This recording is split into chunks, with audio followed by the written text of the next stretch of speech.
Michel, si on veut s'en sortir, il va falloir créer une société nettement plus poétique. Oui, bonjour Olivier, je viens de recevoir ton scénario, donc je vais le lire, mais je ne suis pas sûr que ça soit d'une très bonne qualité.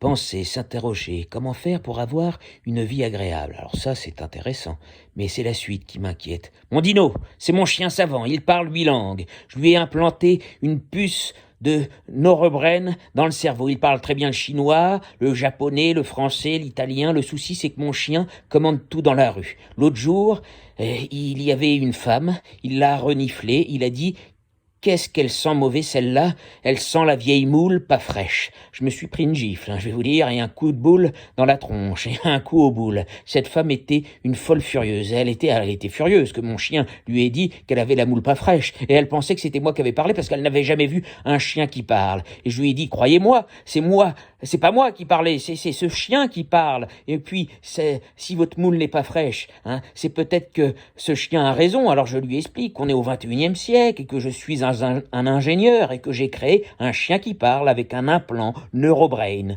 Et là, elle me regarde avec ses grands yeux et je lui explique que mon labrador a un très bon odorat et je lui dis qu'elle ferait mieux d'aller voir un gynécologue. Et oui, en effet, parce qu'elle a peut-être une mycose vaginale. Parce que si ça sent le camembert comme ça, c'est pas normal. Alors, du coup, elle n'a pas aimé ma franchise, elle m'a mordu.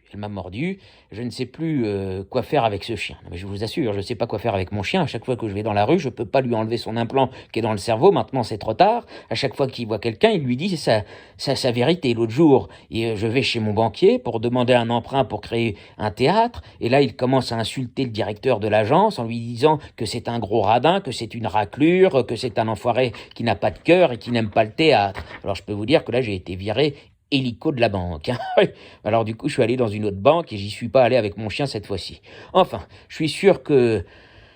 Oui, je suis sûr que je vais vendre des millions d'implants pour ce chien. Oui, non, mais tous les maîtres, toutes les maîtresses qui sont bavardes et qui ont un toutou, elles voudront un implant pour pouvoir parler avec leur chien. Le problème, c'est si les chiens sont comme le mien, on va avoir des problèmes, il va y avoir des disputes.